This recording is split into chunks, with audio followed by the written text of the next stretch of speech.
welcome to Crossfire, the show that dives into the heart of global conflicts where nations collide, alliances shift, and lives hang in the balance. On tonight's show, we tell you how India's top defense leadership has put the spotlight on serious problems in the Indian Air Force, raising questions about the country's defense preparedness. Also on the show, we tell you how drone warfare could change the course of war in the conflict between Russia and Ukraine. Stay tuned as we break down these critical developments and explore their impact on the future of global power and security. India's push to become a major military power in Asia is facing a worrying challenge. The Indian Air Force, long one of India's most capable armed services, has a serious fighter jet shortage. And with Pakistan and China on its frontiers, India's air power is crucial to its national security. But India's fighter jet fleet is aging and it isn't building or buying enough planes to replace them. And recently, the Chief of India's Air Force placed a spotlight on the challenges the service is facing right now.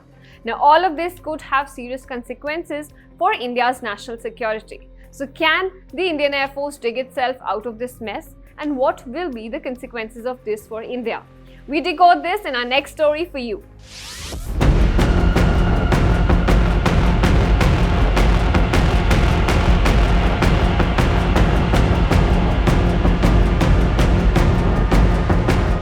The Indian Air Force flies an array of different fighter aircraft: Rafales, Jaguars, Sukhois, Mirages, and MiG-21s among others.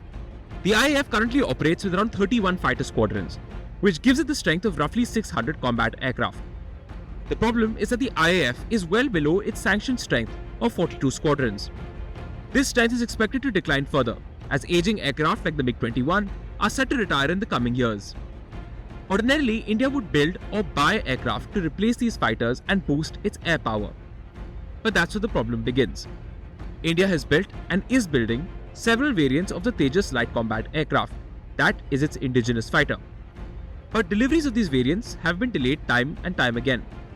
Yesterday, Air Chief Marshal A.P. Singh, India's Air Force Chief, explained the problem. But I'll need it in spurts. So we need to have that capacity. We need to be flexible in that.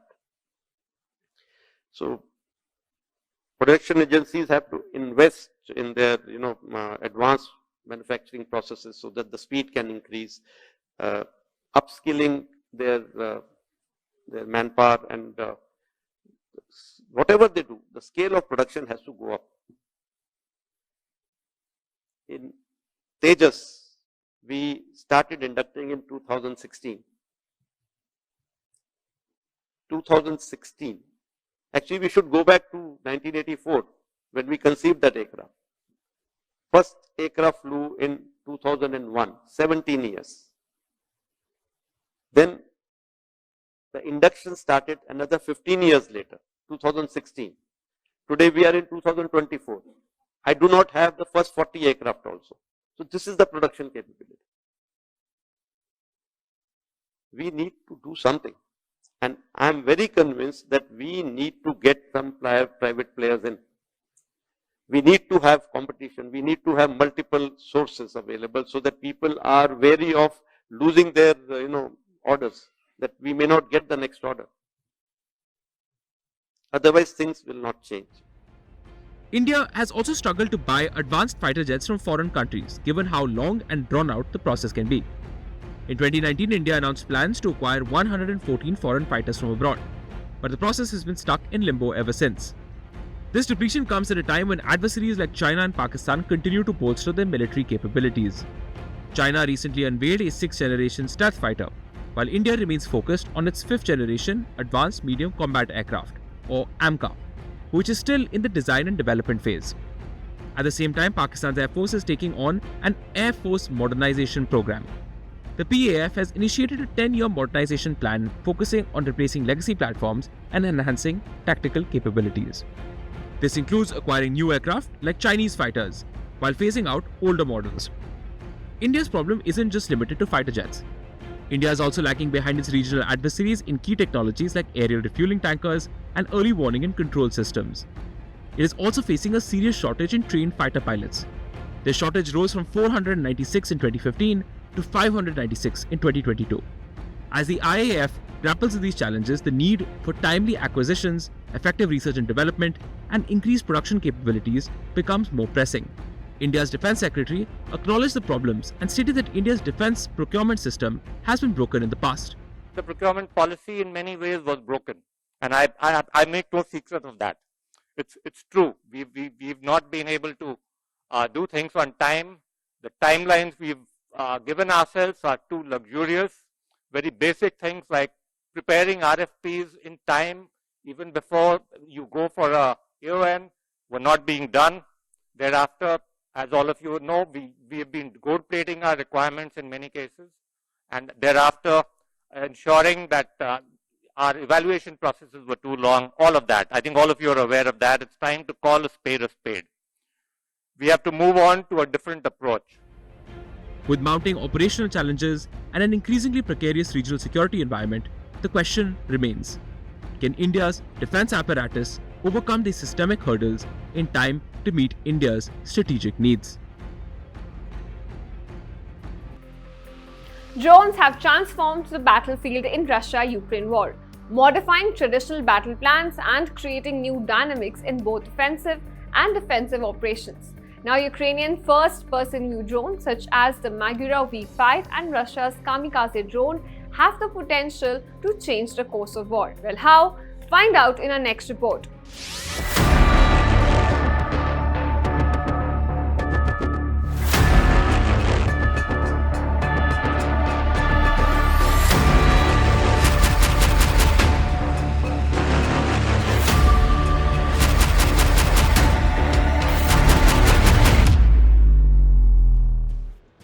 Drones have changed the front lines in the Russia-Ukraine war. Enemies are situated several kilometers away from each other who were once just a gunshot apart in the conflict zone. Potential targets are located now several kilometers deep within the enemy territory, courtesy drones which are now revolutionizing the warfare. Achieving a historic feat, Ukrainian first-person view drones took out 3 Russian air defense systems on January 7. The operation was carried out using a naval drone as a springboard. The downed aircraft included 2 Russian anti-missile Pantsir S-1 systems, which one OSA anti-aircraft suffered damage. This comes after Ukrainian drones downed 2 Russian Mi-8 choppers just last week. Even that operation was carried out using a Magura V5 naval drone near Tarkankut on the Black Sea. This is the area where Russian helicopters were on patrol. This marked the first time that air targets were destroyed by a drone designed for the sea. Ukrainian naval drones are changing the tide of war, especially in the Black Sea, where they are disrupting Russian maritime operations. These unmanned vessels have proven highly effective, forcing Russia's Black Sea fleet to retreat behind protective barriers. This shows that drones are reshaping the region's power dynamics. One standard example is the Magura V5, a multi-purpose unmanned surface vehicle developed by Ukraine.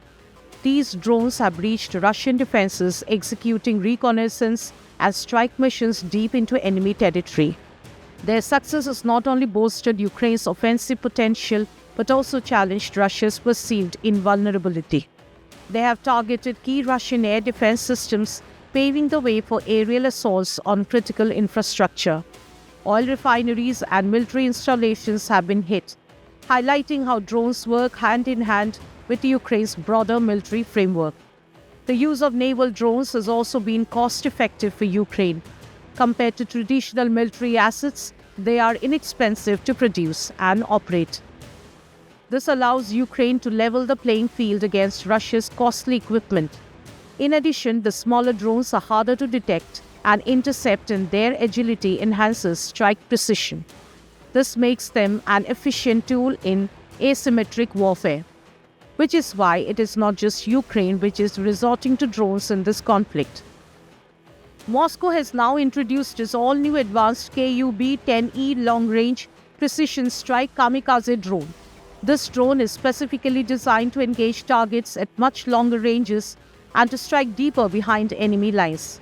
The KUB-10E features a pusher propeller design mounted atop the fuselage with a twin-torp arrangement. This feature aids in stability and control. When one talks about other features, the drone can operate in altitudes ranging from 100 to 2,500 meters and has a cruising speed of up to 100 km per hour. This allows it to engage targets while maintaining a low profile. In addition, the KUB-10E is designed to operate in temperatures between minus 30 degrees Celsius and plus 40 degrees Celsius. It can also withstand wind gusts of up to 15 meters per second. Further, what makes it a valuable asset is that it can engage a wide array of targets. This includes unarmored and lightly armored military equipment, command posts, air defense systems, and ammunition depots, among others. All these features justify its code name, NASTY. Now, introduction of drones highlights a broader trend in modern warfare, where innovation and technology like these drones can transform the battlefield. The impact of this technology will be closely watched as it continues to evolve and reshape military tactics in the ongoing Russia-Ukraine war. Iran's military drills have sparked fresh concerns, especially as tensions with the US and Israel reach a boiling point. Now, from defending nuclear facilities to testing air defenses against real-world scenarios, these exercises are sending a strong message to the world. But what's fueling this show of force, and how does it tie to the larger nuclear standoff? Take a look at our next report.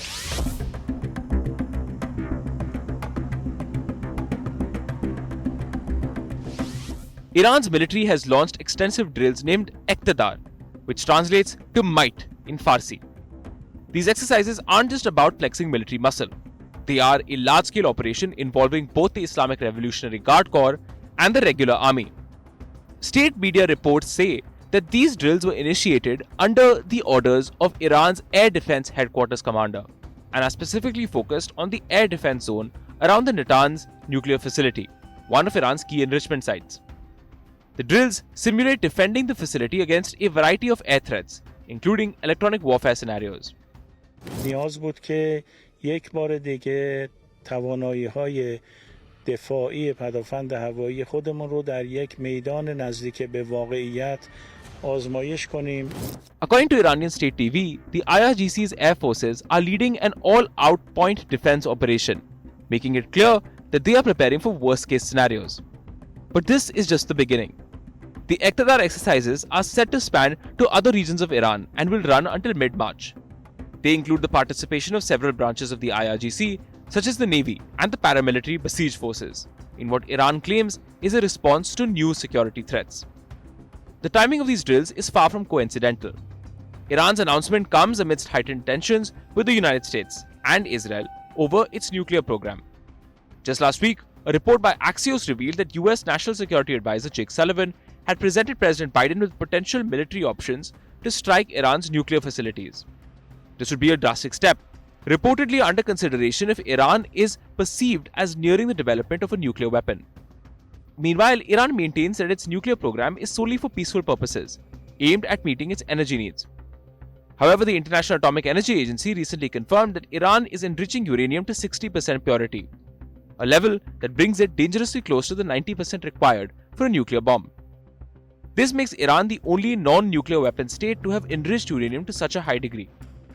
Adding to the tensions, Iranian Foreign Ministry spokesperson Esmail Bakei slammed the threats of a US or Israeli strike, calling them a gross violation of international law. These drills, therefore, are being viewed as a signal to both Washington and Tel Aviv. Iran is prepared to defend its nuclear facilities at all costs. To understand the current stakes, we need to revisit some key moments in the recent history of Iran's nuclear program. Tensions skyrocketed in 2018 when former US President Donald Trump pulled out of the landmark 2015 Iran nuclear accord. That agreement, signed under President Barack Obama, had offered Iran sanctions relief in exchange for limiting its nuclear activities. Trump's maximum pressure campaign not only reimposed sanctions, but also included the assassination of top IRGC commander Qasem Soleimani, further straining relations. Since then, Iran has ramped up its uranium enrichment, making it what some experts call a nuclear threshold state.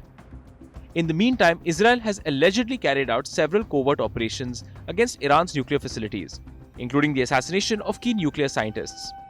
The most notable attack was a high-profile explosion at the Natanz facility itself in 2021, which Iran blamed on Israeli sabotage.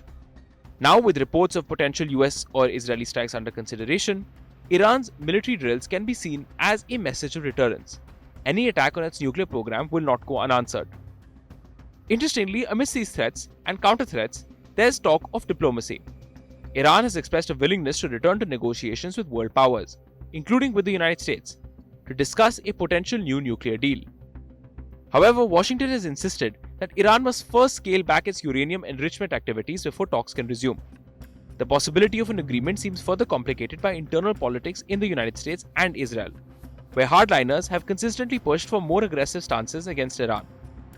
Iran's military drills also come in the context of broader regional dynamics. Israel has been vocal in its opposition to any Iranian nuclear capabilities, arguing that they pose Israel an existential threat. During his presidency, Trump strongly supported Israeli interests, from moving the US embassy to Jerusalem to brokering the Abraham Accords, which normalized relations between Israel and several Arab states. These accords shifted the geopolitical landscape, isolating Iran further while strengthening Israel's position in the region. However, Tehran has retaliated by bolstering its alliances with proxy groups like Hezbollah in Lebanon and the Houthis in Yemen, creating a precarious balance of power. With the Iqtidar drills underway and tensions at a boiling point, the coming weeks will be critical. But Iran's message is clear, that it is prepared to defend itself against any threat.